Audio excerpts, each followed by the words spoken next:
Roswell. I would have several wonderful things to start with, but the first is a recognition of Dottie Etris and Pam Billingsley, who were named the flag. There we go. I am so glad I have you all in the audience. Janet Russell, if you'll come forward and lead us in the pledge.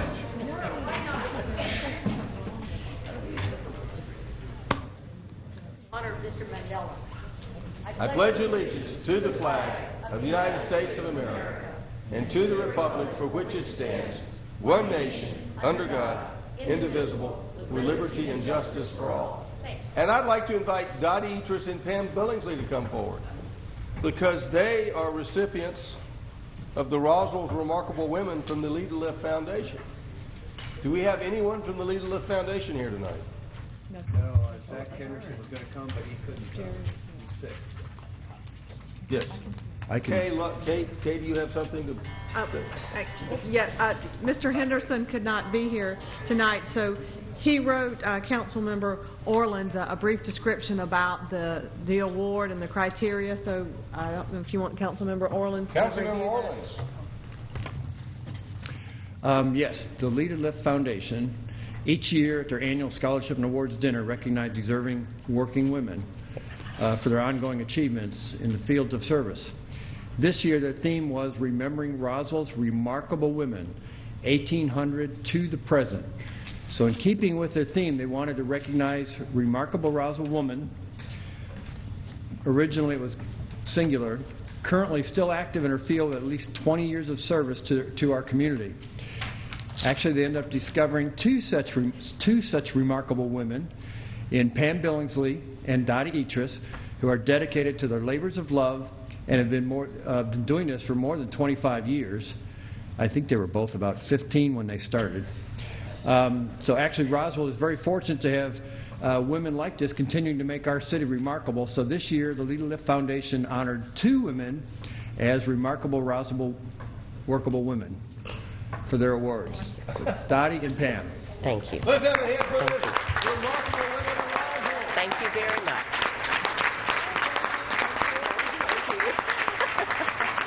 Thank you.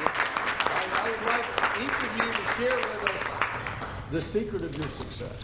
Well, I'd like to make it clear that we've not been around since the 1800s through today, but it just seems that way sometimes. But, I would like to say that when I came to this community, I met many, many remarkable women. Tilly Wood, Helen Owens, Frances McGahee, Emily Dolphin, so many that mentored me and helped me along my path, and so I am very grateful to them. But I also want to say that it was especially an honor to receive this award when Pam Billingsley received it, because I know when people say Pam Billingsley, they think Bullock Hall. And although I associate Pam with Bullock, the first word I think of when I hear the name Pam Billingsley is kindness. This is the kindest woman I know, and she has done a remarkable job. So, thank you. Pam, do you want to say anything, Pam? Well, first person I really met when I started after Bill Great hired me was Dottie Etris, and I thought she was such a cool lady. She wasn't working with CVB yet. She was still down at the Chattahoochee Nature Center, which I thought she really owned. I wasn't real sure at the time, but I thought she was just so cool. And I guess if there is any kind of secret to me, it is that I love Bullock Hall. I just love going there. I love driving in every day. I don't ever mind most of the work, except at budget time. And but it's just a wonderful place, and it makes me happy. I just love it. I just want to thank both of you for all you do for the city of Roswell. You guys do a great job for us, no doubt about it. And if we're lucky, we could get our picture taken with you now, too. All right, Council. Let's get our picture taken.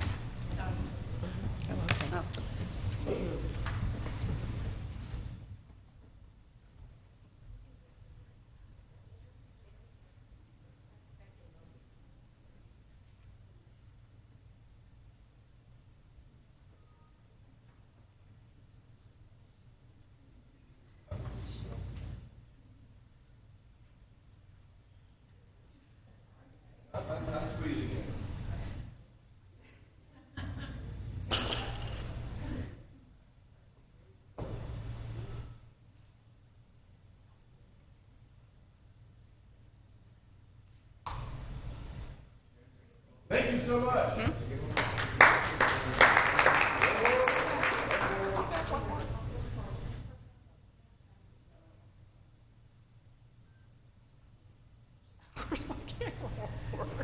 Wait a minute. Okay.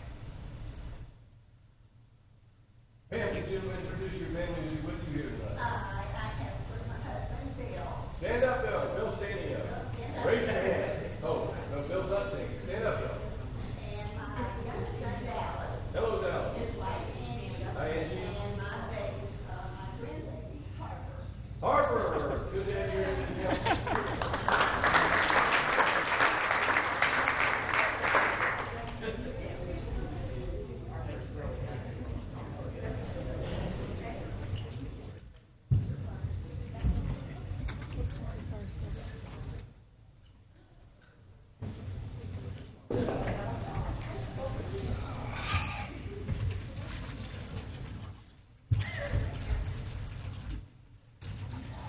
Next, I'd like to call upon Councilmember Eichelhart to announce a recognition that the Water Department has received, that which he has been such a great liaison to. Thank you, Mr. Mayor. Mr. Moore can make his way. I'll start reading this. It may take us just as long. This is the Georgia Association of Water Professionals Public Education Award for Program of the Year for a Small Water System to the City Environmental and Water Resources Division, Public Works Environmental Department, Environmental Education and Water Conservation Coordinator. I just thought that was fun. Yes, sir. Thank you. I would like to introduce my good friend Pam Burnett. She is the Associate Executive Director of the Georgia Association of Water Professionals, and she will make the announcement of this award through the diligent efforts of Vicki Culbreth, our Environmental Education Coordinator. Thank you. It's good to be here. As Stu said, my good friend said, I am the Assistant Executive Director of the Georgia Association of Water Professionals, and you may know who we are, but if you don't, we are a professional organization of the folks that work in the water utility industry primarily, and we represent most of the large water systems throughout Georgia. So this is really a super honor for me because we do have a very, very robust awards program, and one of the most competitive awards is the one that the City of Roswell won, and this is with the public education program. It's very robust because the folks that rank and receive the award applications are the very people that do this kind of thing throughout the state of Georgia for their own utilities, so there's really no more difficult challenge than to be reviewed and rated by your peers. They're pretty tough. And I would tell you that the City of Roswell always comes really far ahead of many other systems, but particularly in public education. So this is a big deal. This award was recognized at our fall conference, which was in November, to great applause. And we're really proud of the City of Roswell because so many things that you do, but the unique way that you do it and the results that you get. And as you know, the state of Georgia has been fighting a battle for a very long time on the waterfront, and it really helps to have the public highly educated and really helping us communicate what we're doing, and particularly what the City of Roswell is doing on water conservation and public education. I think we've come a long way in 10 years. So I want to thank you for that. I want to thank Vicki. I want to recognize you with this award that we presented. Thank you. And just tell you, and Stu, come, yeah. Tell you how important it is to have the leadership that you all provide from the council and Stu in achieving this award and really making a big difference in the state of Georgia. So thank you. Let's have a for big that. hand for Stu and Vicki. All right, Vicki, tell us about the program that we won the award for. Oh boy, that would take a really long time. I just like to say it wasn't just the programs that I do, but also education throughout the water system. So that's what water distribution does with their new constant consumption program, the tours that Mike does at the plant, and like everything in between. So it was actually quite surprising when I was putting together our application how much stuff we've done in the past 12 months. So it wasn't just me, I'd like to say.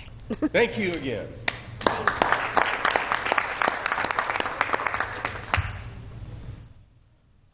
This time I will call upon Councilmember Price to announce an award that her department has been received. Thank you, Mr. Mayor. I'd like to call up Steve Asenbrack for the presentation of the 2013 Georgia Partnership for Transportation Quality, GPTQ, award to the City of Roswell and Gresham Smith and Partners for the Big Creek Parkway project. Thank you, Councilmember Price. Mr. Mayor, members of the City Council, good evening. Every year, the Georgia Department of Transportation, along with the American Council of Engineering Companies, ACEC of Georgia, has the annual Georgia Transportation Summit.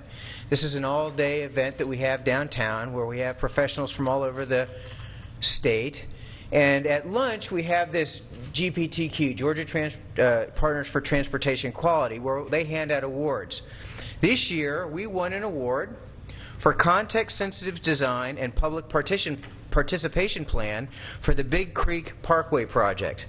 This is an award presented to our consulting partners, Gresham Smith, represented here by Mr. Kent Black and Mr. Jay Bacchus, and our program manager for the City of Roswell, Rob Del Ross.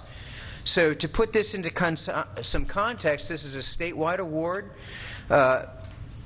I'm proud to announce that this is the 4th year in a row that we have won an award at this lunch at the Georgia Transportation Summit. And to punctuate that, this is the 3rd time we've won this particular category. So it is really an honor to be recognized by our peers for being known for providing context-sensitive solutions and having a strong public participation process. So on your behalf, Mr. Mayor, I want to thank Gresham Smith and our partners for the good work that we all do together. Let's have a hand for these gentlemen. I want to compliment our Transportation Department and Gresham Smith for winning this award.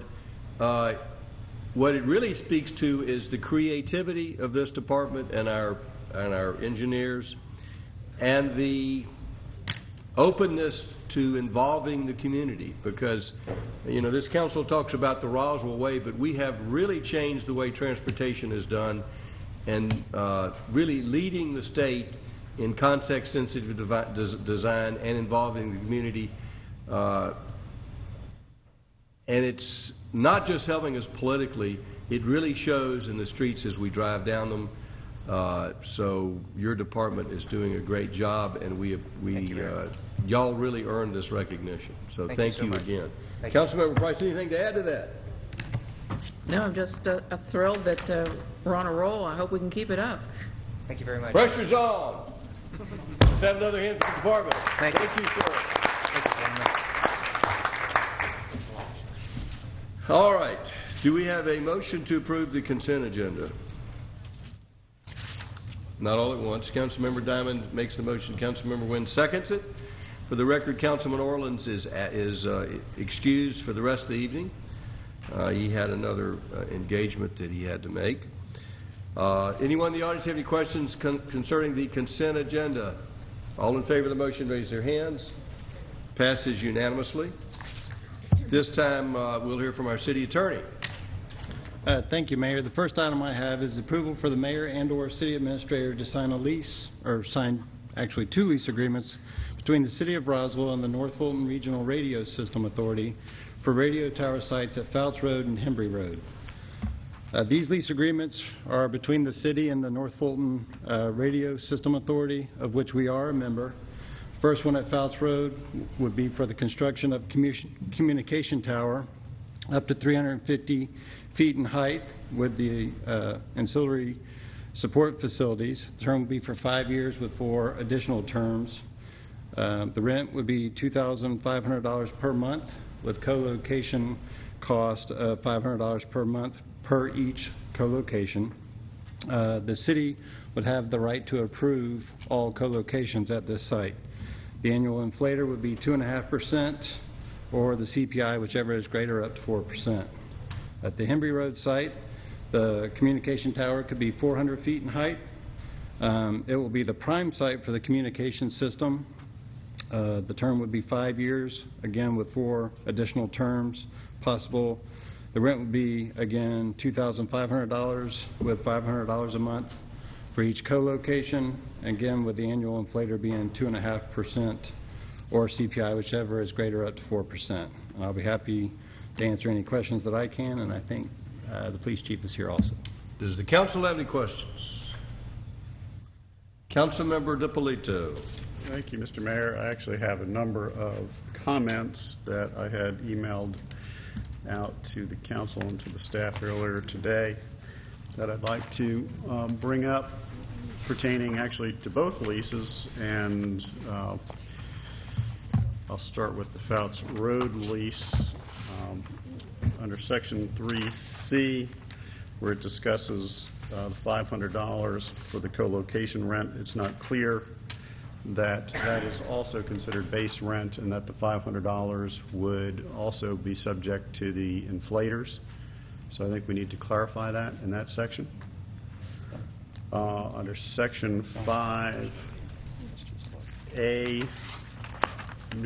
number 3, it provides for 10 days, actually subparagraphs 3 and 4, it provides for a 10-day review of drawings, and I'm concerned that a 10-day review period is not enough for the city. I'd recommend we get a minimum of 15 business days in order to review the drawings, because the way this is written, it says if we don't approve it in 10 days, it's automatically approved. So we don't want to back ourselves into a corner.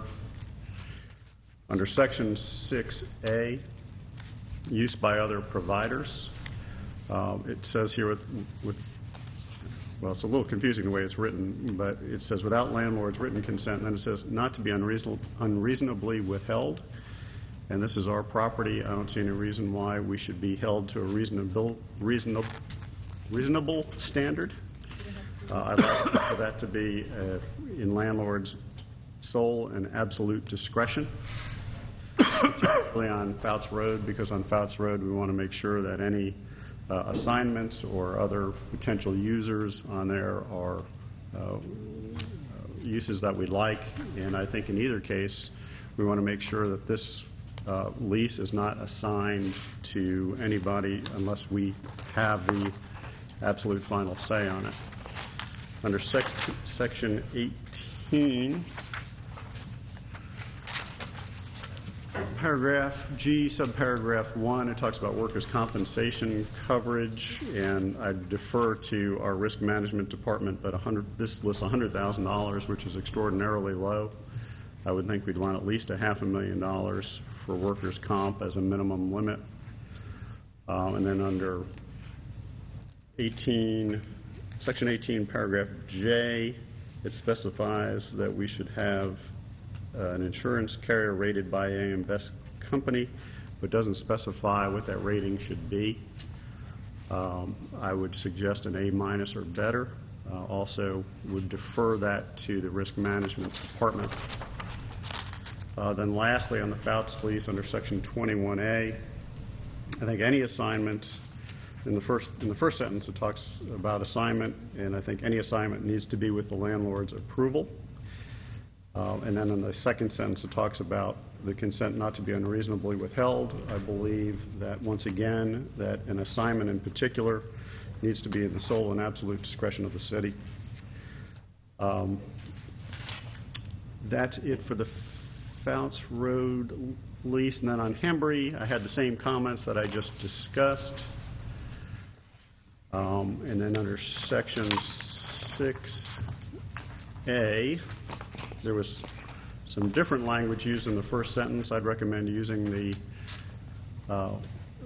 language from the Fouts lease, and the reason being that this refers to subletting and assignment, and there is additional provisions in this particular lease for a sublet not to be approved by the landlord, which is what we had agreed to. So there's a slight difference in the two leases. I do think that assignment, regardless of whether it's under Hembree or Fouts Road, should be subject to the landlord's sole and absolute discretion. Those are my comments. Before we go further, Kay, could you tell us where we are in the negotiating process on this? Yes, sir.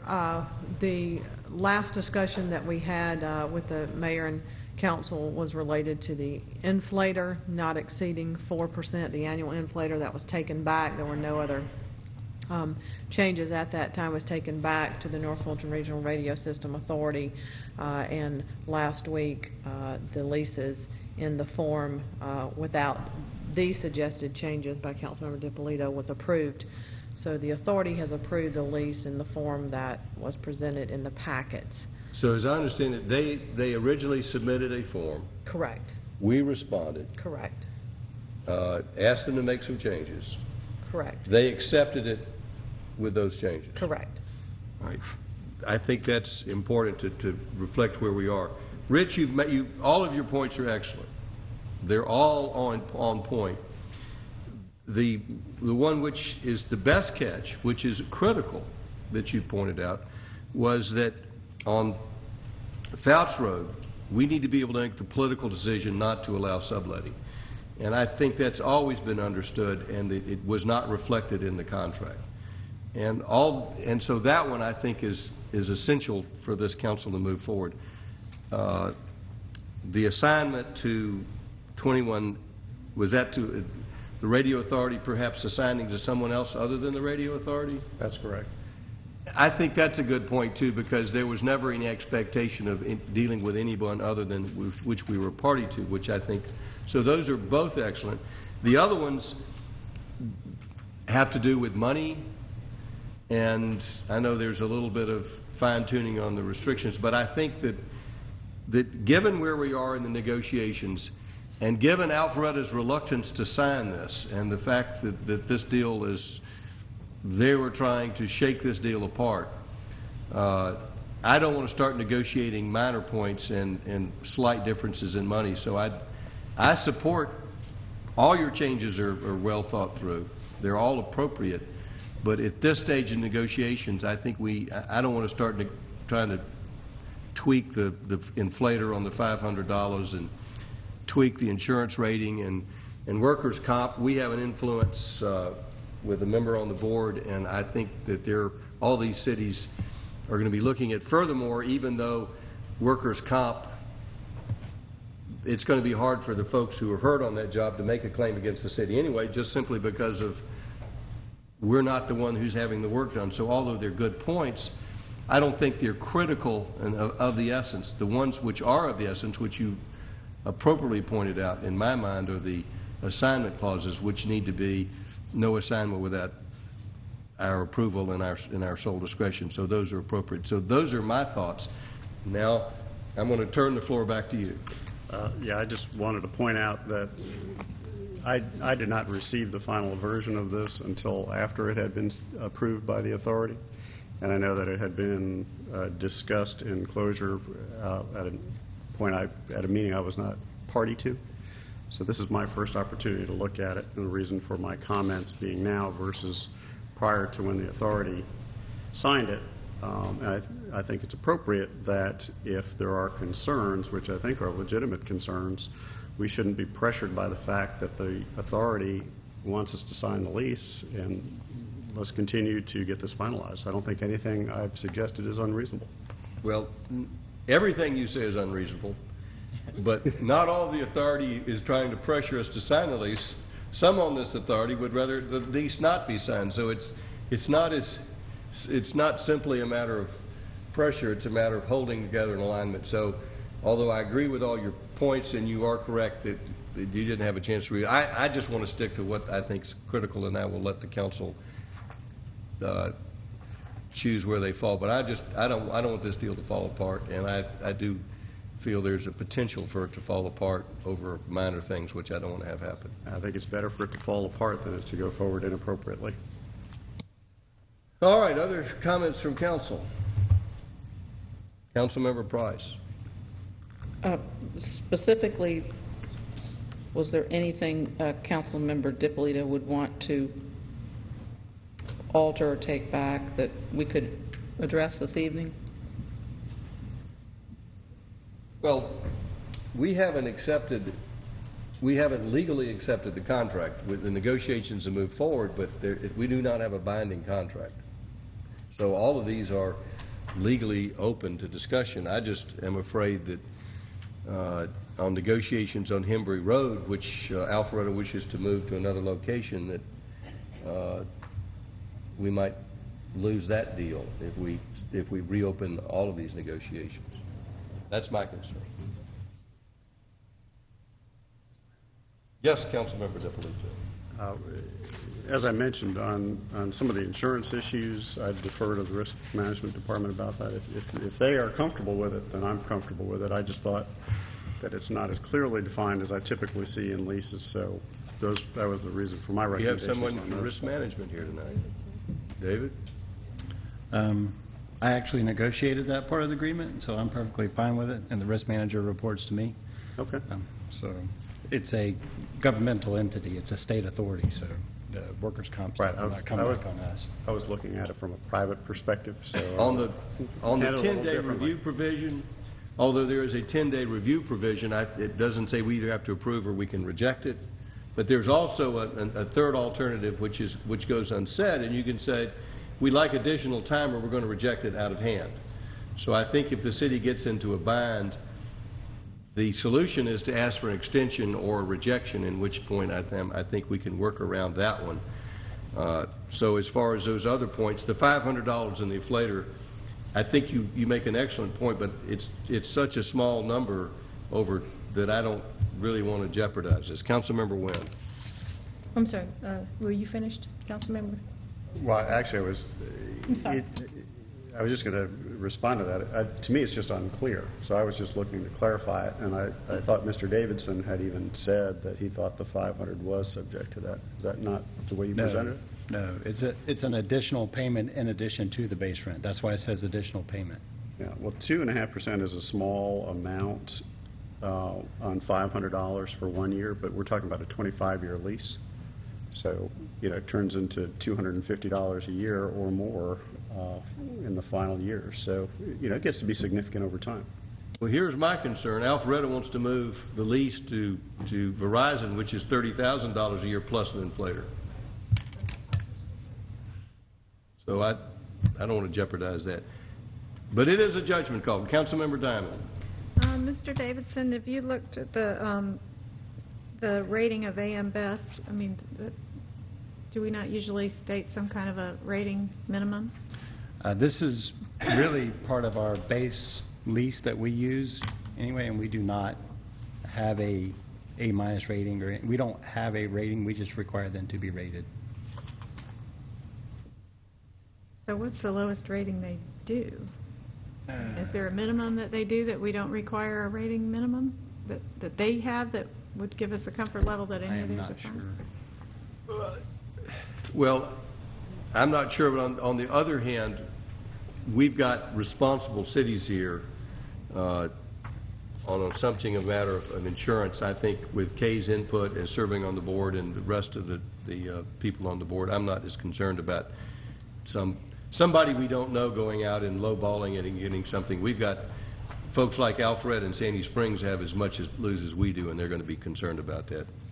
And I guess to that point, to me it seems like in our general leases that, I mean, not being a lawyer, that would seem like something we might want to delineate in the future for whatever we do. But I do have concerns, to your point, about the negotiations. Not that it would upset me terribly not to have this tower in Roswell, but the fact that the master site is tied to that site is very important to me, and to keep it out of Fouts is something that I feel very strongly about. So I'm comfortable with some of the things that you talked about, but I'm not ready to put this in jeopardy and eliminate that option, having spoken with some of our brethren at Alpharetta.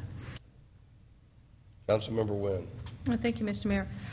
Ms. Love, I missed one, the page 12 on the assignment. Can you give me your opinion on how that is worded? The assignment, page 12? 12? Is it page 12? I mean, number 21, excuse me. 21A, assignment. That's something that Councilmember Depolito brought up. Yes, and I believe in, Mr. Davidson can correct me, I believe this is the standard language related to a assignment. There's no intent on the authority's part to make an assignment to affiliates. I don't know who our successor or subsidiary would be, since we're a government. Mr. Davidson, you could elaborate on the... I don't think they're going to have a problem with that, because I don't think there's any intention. It was a standard form, and Rich caught it, but I don't see that I can't imagine the authority having problems changing that. Yeah, I mean, the authority attorney and Mr. Davidson worked out these legality paragraphs, so anything that the council decides tonight that is a change will be taken back to the authority, and the authority will have to take a vote on it. But the assignment clause is there is no intention. The money clauses they're going to take a hard look at, but the assignment, I just can't imagine why there is no expectation of assigning it, and correct. We're part of the authority, and that's beyond. So I don't think that they're going to worry about that one. I'm just worried about things that they would be concerned about. So I don't have a problem asking for that change, and it's appropriate. It's good. And I it's an expectation. Let me just finish my one other thing, and then I'll let you hand in there. I do agree, though, because I know that we have talked about this ad nauseum, that I do agree with the change that, thank you, Councilmember Depolito, for catching it, about the landlord's sole and absolute discretion on Founts Road. I think that's very important, because that's one thing that we did pledge to the to 12 Stones people that that would happen. So I would hope that we can change that wording on that portion. And I think they knew that. I think the folks out, the authority knew. Yeah, and I'm not saying so. I don't think there's going to be. They're not going to be a surprise. That's just not going to be a surprise to them. That's how come I'm asking the city administrator that if we change that wording. And I'm assuming we can go ahead, and if that wording's changed, we could go ahead and prove it, and then just let the authority look at it, so we don't have to bring it back to us if they're okay with that wording. Correct. Okay, thank you. So, back to you. No, I got it. That's okay. Other questions or comments? What I would hope the council would move to do was to move to accept Fouts Road with changing we can, in our discretion, withhold consent to sublet, and change the assignment clause so that it cannot be assigned without our consent, which can also be withheld at our discretion. I would support those two changes. On the Hembry Road site, I think all that would like to see reserved is the right to assign it to a third party. I personally would like to see hang more transmitters on this tower, because every time we hang one, it's another $500. So I would hope that someone would make a motion to approve the lease as written with those changes. Do we have a motion? Councilmember Wynn. Yes. Thank you, Mr. Mayor. I make a motion to accept both leases, Fouts and Hembry, with the aforementioned changes to on Fouts, put down landlord sole and absolute discretion as it comes to the application of co-locating on Fouts Road. Also the assignment, and if we could do the wording that the mayor just said, because he did it very eloquently, so if we could do those wordings on the Fouts and the Hembry. Our lawyer and Rich can do a better job on that, but I would accept their Rich's language on that. Yeah, so those are my two, that's my motion. Do we have a second? Second by Councilmember Diamond. Does anyone in the audience have any questions or comments? Further discussion by council. Councilmember Depolito. Clarification on the motion. So the landlord has sole and absolute discretion on both assignment and subletting on both leases? No. No, just the subletting, the sole and let's see, sole and absolute discretion on Fouts Road only, because that's the one that we just talked about. And when we discussed Hembry, we just put the dollar amount on Hembry. We did not discuss or have a consensus to do the sole and loan discretion. The way it would read as it reads right now, we wouldn't unreasonably withhold consent to put a transmittal tower, because I think I would encourage them to put more locations on that tower. What about for assignment?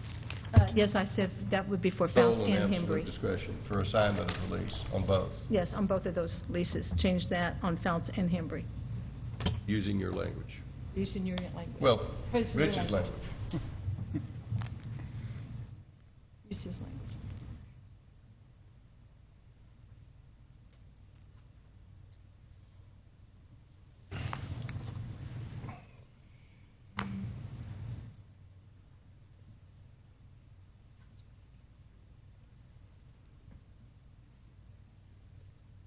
Rich, I'm waiting on you if you're wondering why I'm quiet over here. I want to give you an opportunity if you were studying this.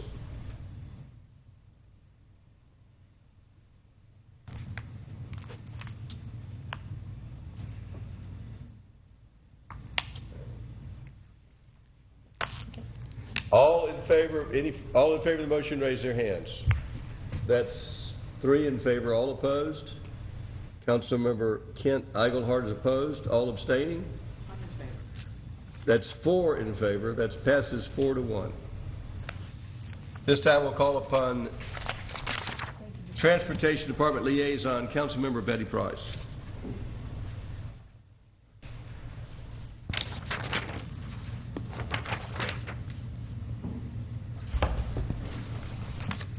Thank you, Mr. Mayor. We have one item this evening for the Transportation Department, which is approval of the fiscal year 2013-2014 paving list. Steve Asenbrack will present that with an emphasis on what we accomplished this year as well. Thank you, Councilmember Betty Price. Mr. Mayor, members of the City Council, hello again.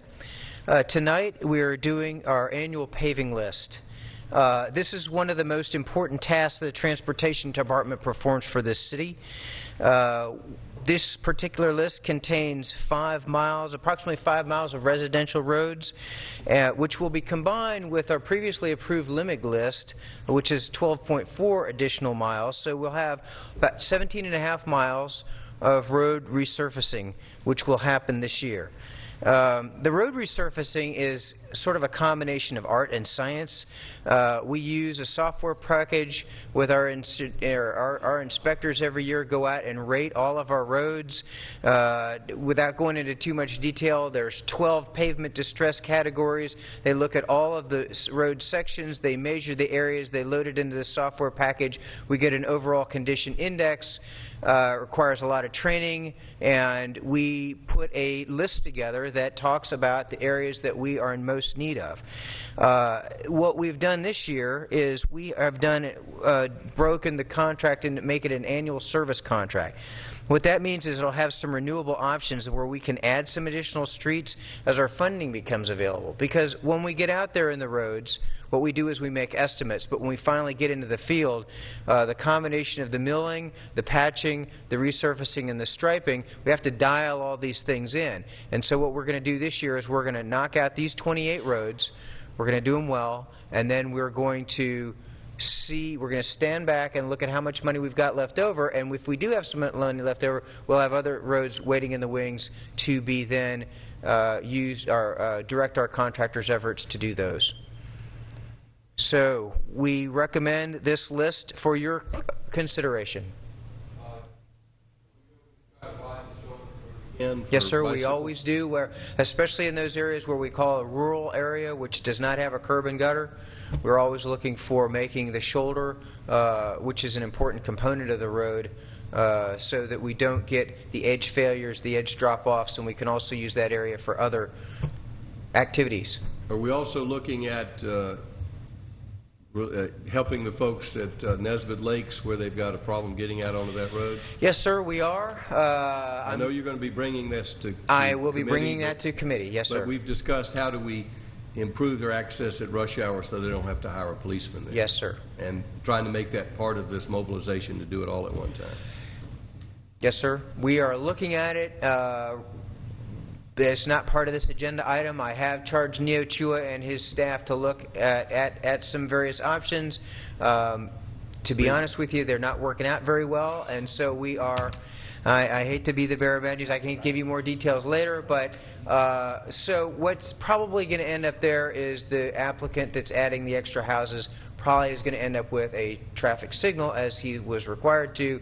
We are still looking at alternative options, but that's because of the volume on Nesbitt Ferry. That's where we really bogged down. There's 21,000 cars a day on that road. That is an overwhelming amount for most roundabouts, and I'm afraid it's just not going to work. But we're not going to leave any stone unturned. We're going to keep looking, but we will make it better in any case than it is right now. Other questions for staff? Councilmember DiPolito.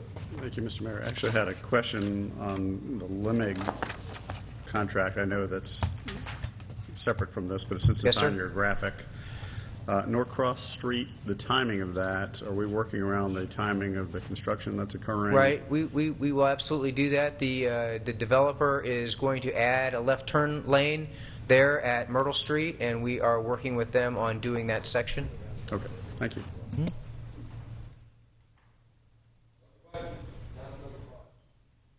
So we are comforted or reasonably certain that this list will be accomplished? No, I'm 100% certain that this list will be accomplished. And then plus possibly how many more? You know, I'm not comfortable answering that question because it really just depends on what we find in the field with these 28 roads. And then as we get closer to finishing this, I will discuss with the staff how much money. Yes, sir, I will do that. And I'll let you know how much money we have left over after we've accomplished a good job with these roads. And when do these anticipate starting? Depends on the weather, obviously, but we probably March will be the... What happens is now, this time of the year with the cold weather, the asphalt plants are not open all the time, so we're really weather dependent. So we will give the contractor notice to proceed, and we'll look for good weather days, and we'll knock out as much as we can during the winter. But the bulk of this work is probably going to be done during the spring. And did we complete our 2012, 2013 streets? 2012 is done. 12 is done, yes, ma'am. 13? Well, this it was Lemix and Spartacus. Yeah, this is a little bit of overlap. So everything that we've previously contracted for has now been completed. Okay, and this list is according to the need or according to a rotation plan? It is strictly needs-based. So that's what we use. It's called Micropaver. It was developed by the Army Corps of Engineers. It is a rigorous program of going through and evaluating each of the streets. And as I mentioned, there are these 12 types of pavement distresses, and our inspectors have been trained on how to look for those different types of distresses. So what you do is you look at an area, and then you find a distress, you measure it, the length and the width, you put in the surface area, and there can be multiple distresses in the same area. So you add all these into the software package, and it has an algorithm that helps you calculate this last number on the edge of the sheet, which we call the overall the pavement condition index, the PCI. Because those numbers on that list, they vary considerably. Are these in order of highest need? Right. They're listed in this graphic by alphabetical order, not necessarily by the number order. So this is a graphical representation, and this is the tabular. So they're just, because Ansley Court comes before Willowcrest, so that was just how this list was sorted. But all of these are the ones that are in the worst condition. So when a constituent asks me, why are we paving a road that didn't look like it needed, whereas there's another road that looks like it needed and it's not getting paved, the answer is they're mistaken? Well, I mean, it's really not for the untrained eye. I mean, we go out there as a staff all the time, and we debate these things, and the truth of the matter is, you can have a section of road where one part looks really good and one part is a mess. And what we have done as a policy is, most of the time, is to repave entire road sections, because it's very difficult to draw that line. There can be things going on that you really don't know. Most of the time we err on the side of the contractor's already mobilized for that road. Let's just go ahead and knock that out, and then that road gets added into our GIS database as being at a PCI now of 100 because it's freshly repaired and resurfaced. And if we did it in sections, then we would then have to categorize, you know, which section. Was it the western end or the northern half or 100 feet from this intersection? It would be really hard to be dividing roads by sections. We already have 1,500 roads on our database, so we could make our life a lot harder if we started subdividing roads. So basically, even though a road looks good in some portions of it, there is data to support why that road is on this list. Yes, ma'am. Okay, great. Thank you very much. Yes. Councilmember Price, the good news, you can tell them if it's really bad shape and it didn't make it this year, it's more than likely to make it next year, because the worse shape the road is in, it keeps moving up the list. So correct. If it's in bad shape, it's not paved this year. It is more than likely on the short list. Now, there is a process. If they believe we have totally missed the ball, they can send us an email, right, and we can double check it. So this doesn't. We don't want to make this a political decision because the politics could get very dicey, and that's why we've turned it over to the professionals. But we all make mistakes and overlook some things from time to time. So if you feel that a road needs a second look, be happy to do that. We're happy to do that because we recognize we're not flawless. And we do that. I mean, people call us all the time about these things. And this is not ongoing maintenance or potholes, what have you. That's totally separate. That's completely separate, right. And we do a very good job of repairing the potholes short term, especially in bad weather like we're having, usually during the winter. But that's just a temporary measure. I will tell you that I would compare our roads to any city in the state of Georgia, and we're using best management practices. We are. And way ahead of much of Metro Atlanta. Sure. Councilmember DiPolito. Thank you. One of the other concerns that we hear just about every time we pave is how the fresh asphalt tracks out onto the existing asphalt. Is there any way to reduce the amount of tracking we get? You know, that is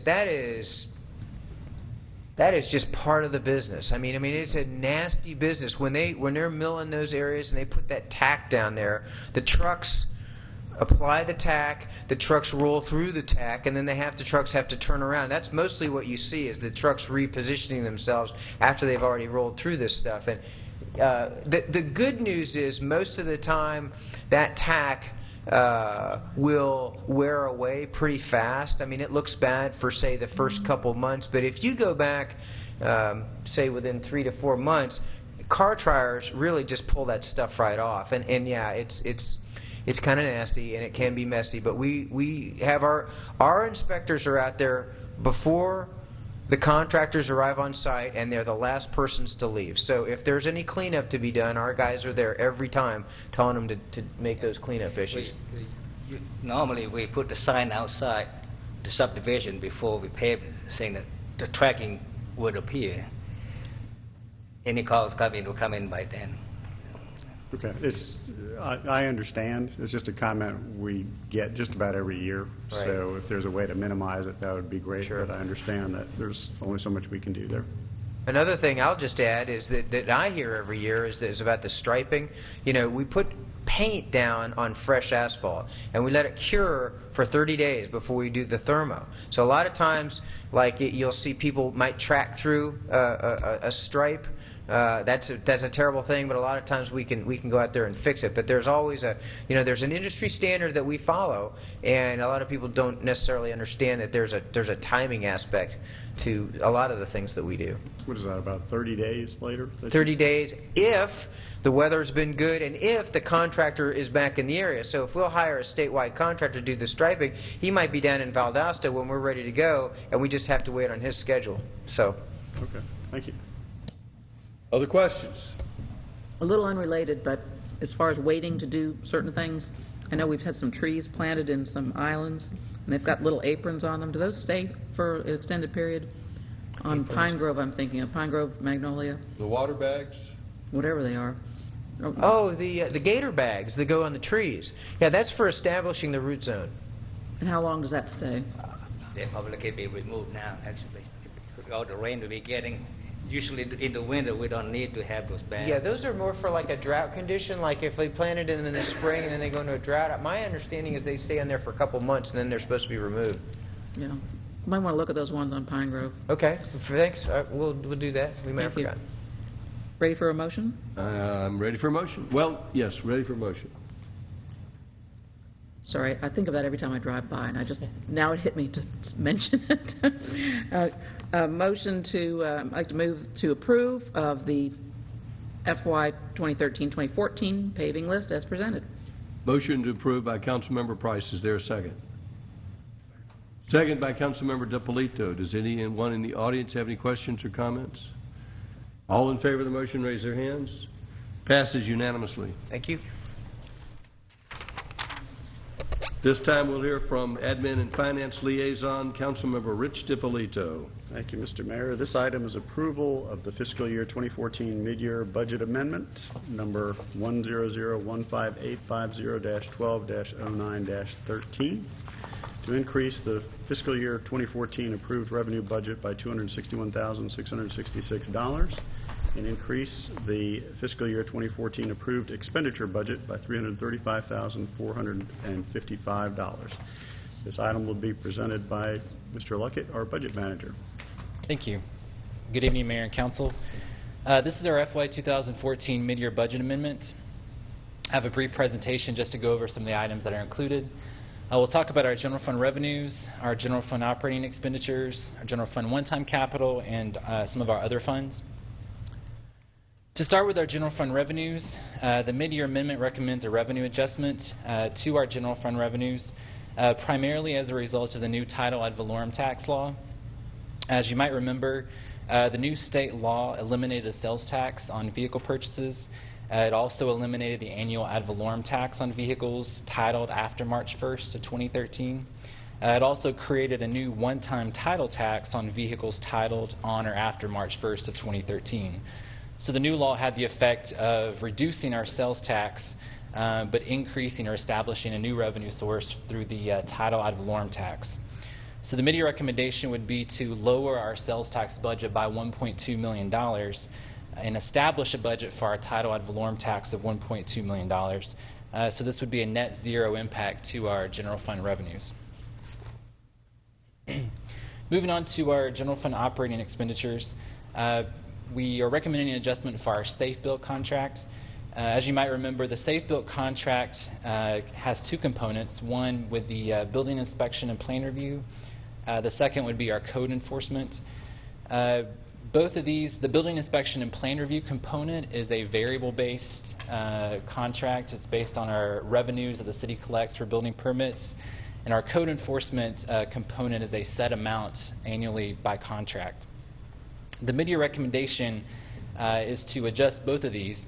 With the increase in our building permit activity, we are recommending an increase to our building permit revenue budget by $239,000.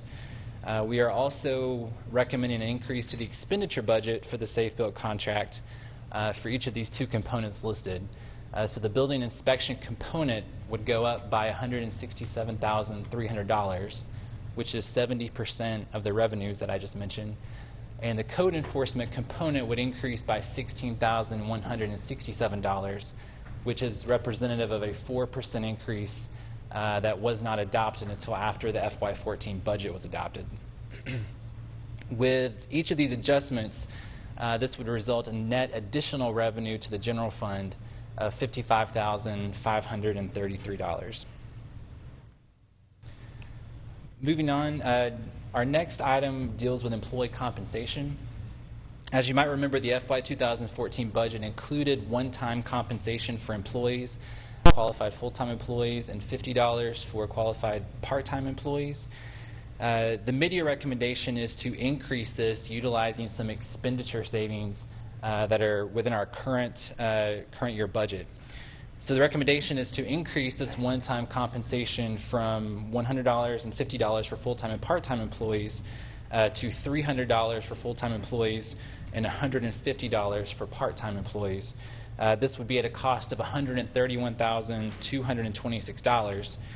This increase in expenditures would be paid from savings resulting from a one-year delay in the employer mandate for the Affordable Care Act. So that savings was $138,750.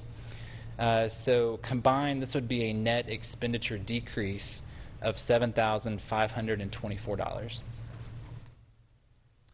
Additionally, the mid-year includes on-call architectural services for community development in the amount of $5,000.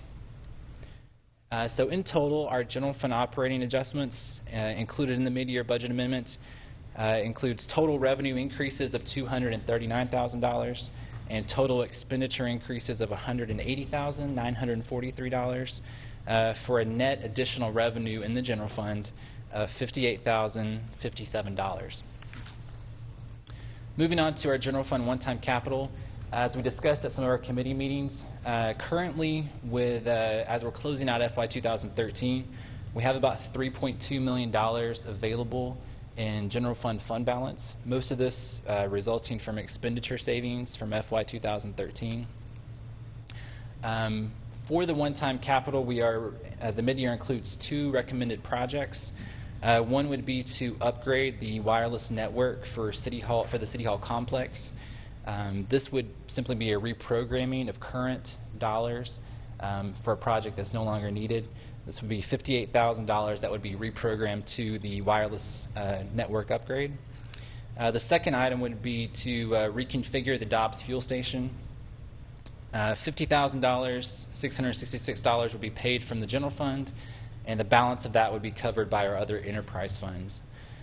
With these two projects completed, the remaining fund balance in the general fund would be $3,149,334 estimated, and that could be reserved for consideration during our next year budget process. Some of our other funds, for our confiscated assets funds, the mid-year recommendation includes an additional K-9 at a cost of $18,000. It also includes a reimbursement of an overpayment from the U.S. Department of Justice. That was $34,650.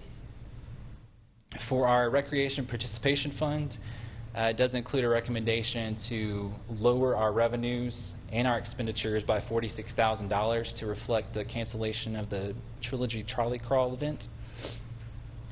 And then finally, this is a listing of other adjustments that would be needed in our other funds to match the employee compensation proposal that we talked about with the general fund. That concludes the presentation. I'm available for any questions that you might have. Does the council have any questions? Councilmember DiPolito. Thank you, Mr. Mayor. Mr. Luckett, the $3.2 million that you mentioned under one-time capital, that was not included as an estimate within our budget at the beginning of the year? No. The amount that we programmed for one-time capital during our FY14 budget was existing fund balance at that time. This is as of the closing of FY13. This is additional funding that is now available. Okay, great. Second question, the $58,000 for the wireless, I had asked for some additional information regarding that. Do we have that available tonight as far as the breakdown of how that's to be used? I see Mr. Fisher coming up.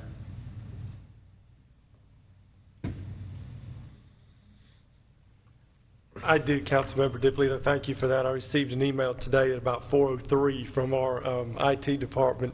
Councilmember DiPolito had just asked if there was any estimates yet for what we were doing. If you recall, we're looking at trying to upgrade the wireless system that we have over at the public safety facility, the police department area, and over here at City Hall. If we take the full $58,000 to reprogram from the servers, some of those funds need to be shared on equipment that will be shared. About $18,500 will be for controllers and switches that will be or controllers and software that would be installed in this building that will run some of both sections. The main controller equipment would be here with the software. So that's $18,475 as an estimate. For the police department, the actual equipment and cabling would be about $25,575. And then the equipment and cabling it would take in City Hall would be about $13,950. So that's the breakdown, estimated breakdown right now based on some equipment that they've looked at. Our IT manager had mentioned another brand of equipment that they're researching right now that could possibly be somewhat lower, but this is the brand that they've looked at, that they've used before, and the $58,000 would be able to do these two buildings kind of in tandem if the software and the controlling equipment would be housed in one location that would feed both of those systems. I know the police department needs this wireless connection because so many of our officers use laptops, and it really is important for them. Could you elaborate a little bit on the necessity for this?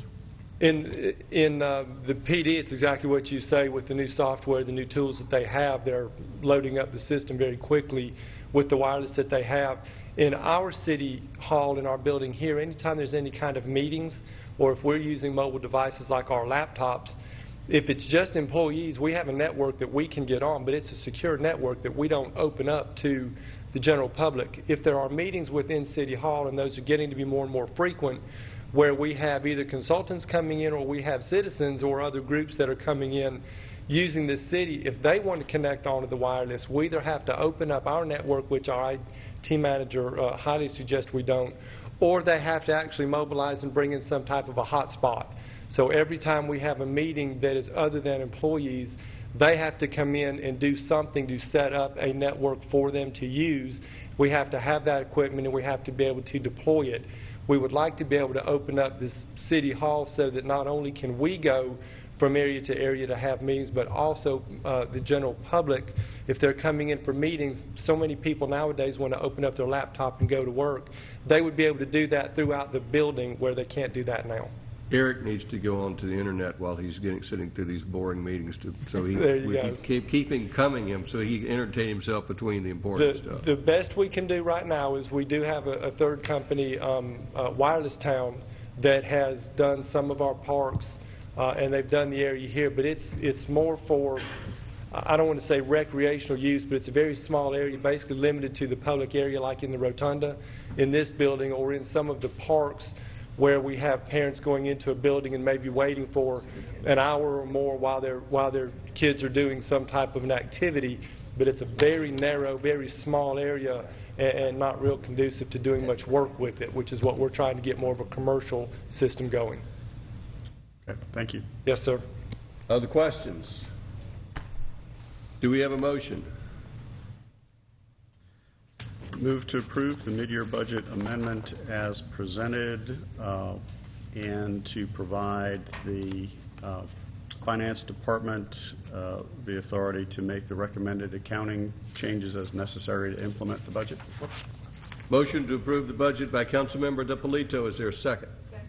Second by Councilmember Wynn. Does anyone in the audience have any questions or comments? Come forward, please.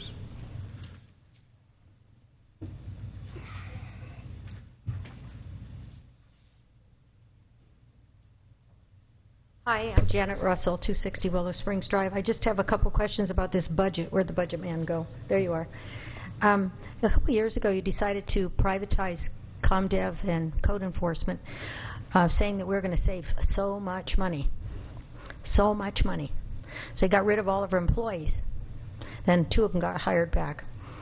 So tonight, you've asked for an increase in the money for code enforcement of what, $167,000? How much money are we not saving anymore, folks? Because I'd like to have a comparison between what it cost when we had employees, city employees, versus the employees of SafeBuilt. I have spoken to Mike McCurdy out in Denver with SafeBuilt because I had some issues with code enforcement.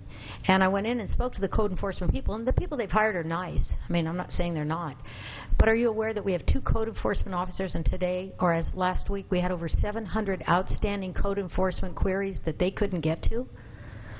Code enforcement in this town has become a joke among the common general population. They go, code enforcement, you must be kidding. So you started out saving money, but you didn't the first year because I think there was $150,000. That was like whatever you called it when you had to roll over and start a new project. So we didn't save any money the first year, and now we're spending even more money. All for the sake of what? Having code enforcement be a joke? So I have real questions about this savings. Sometimes I feel when I come to these meetings that I'm in New York City and there's a guy with a card table in front of me with some shells and he's saying, find the P under the shell. Come on, lady, you can do it, you can do it. Give me $10, you can do it. That's what I feel like I'm hearing. Money's being shifted around and really, really silver talking here. Really silver-tongued devils talking. I'm not saying anybody's stealing money. I never have. I think you're all pretty honest people. But I got to question the idea of getting rid of city employees to save money, and I don't see any savings, and I see a total degradation of our code enforcement. Secondly, you mentioned this $150,000 and $300 one-time payment to part-time and full-time employees. Is that like a joke? That's like 20 Happy Meals. That is stupid. But then in the next sentence, you say you're going to save the money by deferring the Affordable Health Care Act or the Affordable Care thing. So what I want to know is how much are the employees' health premiums going to go up that they have to contribute that will eat up that $150 or $300 one-time token gesture of throwing them an apple? Because, you know, it doesn't sound right to me. You're delaying your Affordable Care Act thing. I understand there's a lot going on with that. But to give somebody a $150 bonus, that's, some of you spend that on dinner in one night. I really have to question your fiscal responsibility. You're all such, you know, Tea Partiers, avowed Tea Partiers from that podium. Yes, I support the Tea Party. Well, you're really not very fiscally responsible at this point. You get rid of city employees and then you degrade the service you're providing the citizens. Kay, I heard 2 questions there. You want me to stay up here so I can ask back? You have had your opportunity. With any other questions you'd like to ask before you take a seat? No, I'm not going to take a seat. I'll just stand there until you answer my questions. Thank you. You may sit down now. I don't want to. My leg hurts. I want to stand, please. You may stand in the back of the room. You've had your opportunity. I'm not in school, Mayor. I'd like to stand here. I'm a citizen. The officer's coming forward. I know the officer's coming, and it will make great public relations. You back, or you can. I can't hear you from back there, so I'd like to stand here and hear you, Mayor. Just answer the questions, please. No, do not touch me. Do not touch me. Move to the back of the room. Mayor, I'd like the questions answered while I stand here. I cannot hear you in the back of the room. I will. You may have a seat now, or you may be escorted to your seat. You have that. Mayor Wood, then I would ask you to please speak clearly and enunciate and not mumble. Thank you for your questions. Kay, I think the first question I heard was the cost of the our outsourcing versus the previous cost of code enforcement. Do we have that number available? Yes, sir. I believe Ryan has it. And part of this amendment is the contract related to inspections and plan review is based on the revenue. So the reason that the expenditure budget is increasing is because we have increased our permitting and plan review activity. Therefore, we pay a percentage of that. So we aren't decreasing the amount of the savings that we anticipated. We're just bringing in more money in the form of permitting fees. Therefore, their contract is based on that activity. That's the way they're able to ramp up and ramp down the level of support staff that we need. So there was about, I believe that was $150,000 of that. $16,000 was the code enforcement. Ryan, do you have the original anticipated savings from ComDev? I don't have it with me. I believe it was around $150,000 annually. It was. As I understood, the second question was what was the, had to do with the employee health care and how much their costs were going up. And we didn't defer the Affordable Care Act. The federal government deferred it. We had set aside funding so that we could comply with the implementation requirement. The federal government decided to defer the implementation of the Affordable Care Act. Therefore, we had additional funding available, and what's on the table for the council's decision is a consideration to increase the one-time compensation. I believe you called it a bonus, but it's a payment made at the holidays. And the $150 is part-time and the $300 would be full-time. The amount of health care increase that our contract requires this year is about 6%, I believe. And our wellness program implementation, for participation in that, our employees do not see an increase in their health care. If they do not participate in our wellness program, then depending on the plan that they have, they would see an increase in their biweekly payroll deduction for health care. And what has our participation employee been so far? It has been over 500 persons. Our anticipation was in the 70 to 80%. Our wellness program, Corelia, 85% is the best that they normally see, and we have exceeded that percentage of participation. I understand it's already showing some benefit. Yes, sir, it is. Does anyone else have any questions regarding the budget? Any further discussion by council? All in favor of the motion, raise their hands. Passes unanimously. Next item is approval of a resolution for an amendment to the sanitation hardship exemption policy. This will be presented by Keith Lee, our finance director.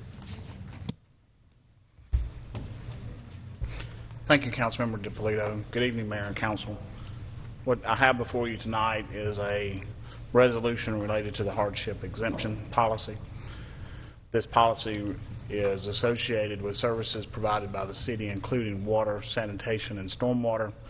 The exemption is available for up to 1 year and would only include the services that we set the fees for. And those were modifications from our last meeting. As I recall, and I do support the 1 year exemption, but I had a reservation about rolling it over for a second year, so I can't speak for the rest of the council, but I can support, I think, going from 6 months to a year. But if we go to a second year, I think we're really giving a 2-year exemption, and I don't support that. I don't know how the rest of the council feels, but I can support going from 6 months to a year, but not year to year to year. This resolution is for up to 1 year. But you cannot roll it over for a second year? No, sir. Without the council? That's correct. Okay, I didn't see it in the email I got. I apologize. No, that's okay. I hope the council supports the change. Councilmember Wynn.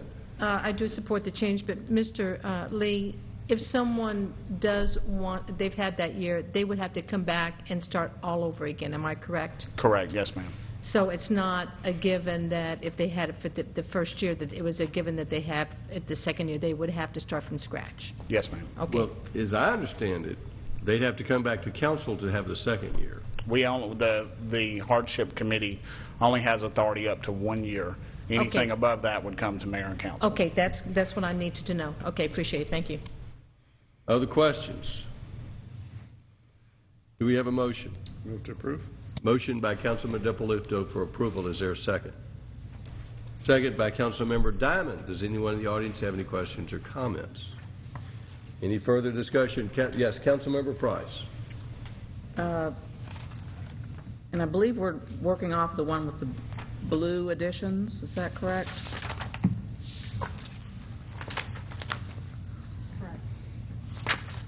I'm trying to figure out the difference in the second and the third resolve, because they didn't seem to be appreciably different to me.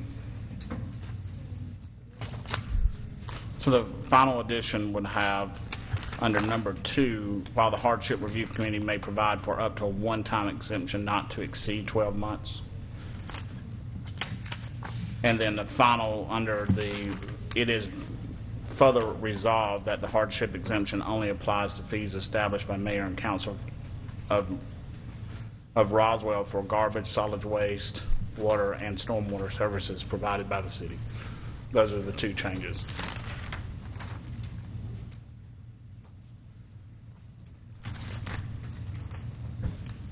Does that answer your question? Well, I mean, just 2 and 3 just seem redundant to me, but maybe there's something there that I'm missing. I guess it's just saying this is included and this is not included, anything other than, which seems intuitive, but if the legal big Lawyers are not intuitive. they require that sort of redundancy. All right. Another question. I know it's talking about including the things other than solid waste that we now have as fees, but the hardship committee can already exempt other fees, penalties, and interest. And this is not part of these changes, but I'm just curious, do they ever waive taxes or liens? No, ma'am. Do not? No, ma'am. Currently without this change? And this change does not apply to taxes nor liens. Okay. And my other question is, on the cover page, financial impact being none, clearly there is a loss of revenues for any hardship that we grant. What do we estimate that to be, and what is it currently? Over the past year, we've had one hardship exemption request and approval.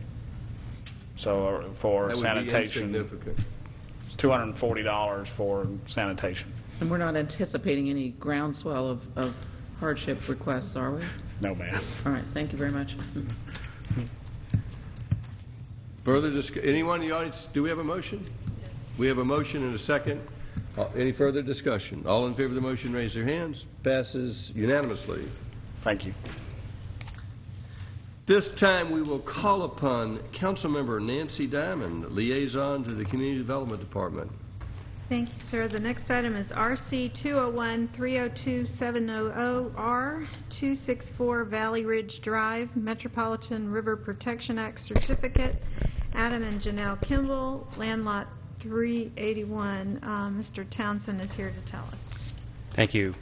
This is a river corridor review for a single-family home located at 264 Valley Ridge Drive. The vacant piece of property is being proposed for a single-family home. Staff is recommending approval with 2 conditions. This has been reviewed by the ARC, and they have found it consistent with the Chattahoochee Corridor Plan. If you have any questions. Does the council have any questions? Councilmember DiPolito. Thank you, Mr. Mayor. Mr. Townsend, on the back of the property, I saw some timber walls. Are those existing? Yes. Okay, and there's a description of a brick wall. I think it's dilapidated. It's kind of hard to see. I guess that's existing as well? Yes. And they plan for those to remain? Yes.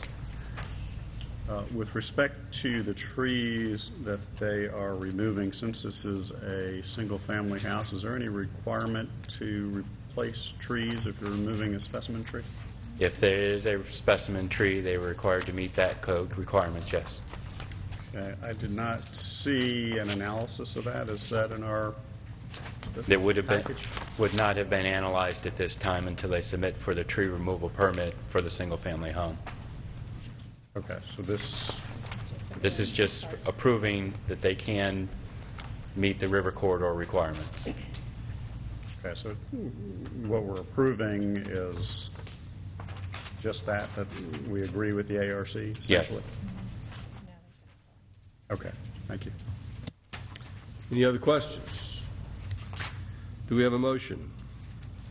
Move to approve with the 2 conditions. Number 1, the property should be developed in accordance with the approved erosion control plan. And number 2, all plans for permits shall contain the ARC impervious and clearing allocations. Motion for approval with conditions. Is there a second? Second by Councilmember Price. Does anyone in the audience have any questions or comments? Any further discussion by council? All in favor of the motion raise their hands. Passes unanimously. We have a recommendation for closure to discuss personnel litigation and real estate. Do we have a motion for closure? Motion by Councilmember Wynn. Is there a second? Second by Councilmember Eichelhardt. All in favor raise their hands. Passes unanimously. We're adjourned.